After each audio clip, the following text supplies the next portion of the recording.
Good evening from Washington University in St. Louis, Missouri. I'm Gwen Eiffel of the NewsHour and Washington Week on PBS.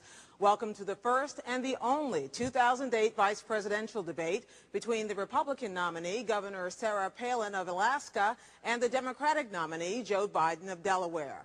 The Commission on Presidential Debates is the sponsor of this event and the two remaining presidential debates. Tonight's discussion will cover a wide range of topics, including domestic and foreign policy matters. It will be divided roughly into 5-minute segments.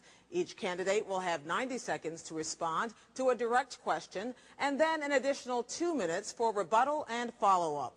The order has been determined by a coin toss. The specific subjects and questions were chosen by me and have not been shared or cleared with anyone on the campaigns or on the commission.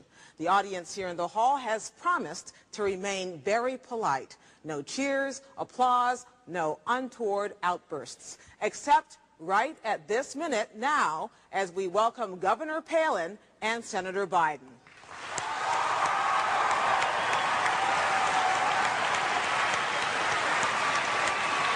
Nice to meet you. Hey, can I call you Joe? Okay, good. Thank you. Thank you, Gwen. Thank you. Thank you. Thank you.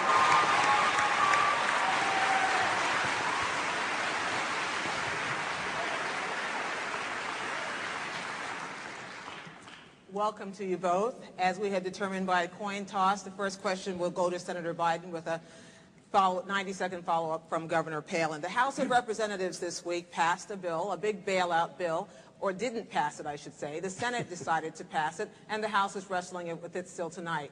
As America watches these things happen on Capitol Hill, Senator Biden, was this the worst of Washington or the best of Washington that we saw play out? Well, let me begin by thanking you, Gwen, for hosting this. And Governor, it's a pleasure to meet you, and it's a pleasure to be with you.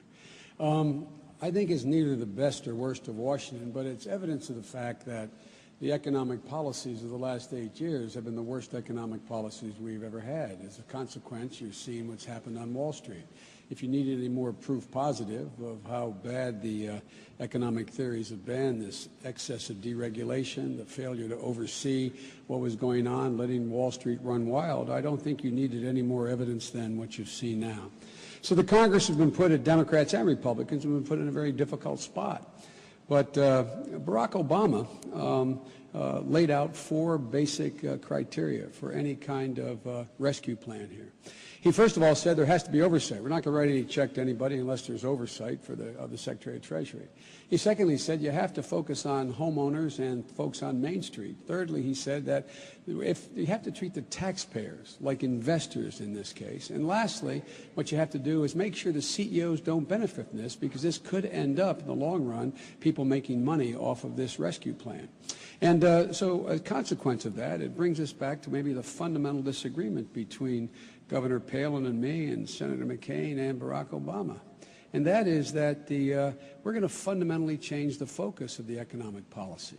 We're going to focus on the middle class, because it's when the middle class is growing, the economy grows and everybody does well, not just focus on the wealthy in corporate America. Thank you, Senator. Governor Palin? Thank you, Gwen, and I think the Commission also, we appreciate this privilege of being able to be here and speak with Americans.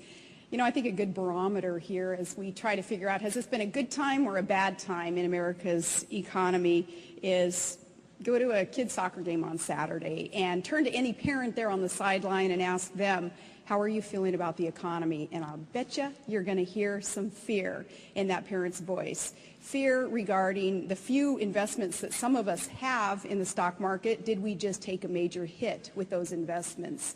Fear about how are we going to afford to send our kids to college. A fear as small business owners, perhaps how we're going to borrow any money to increase inventory or hire more people.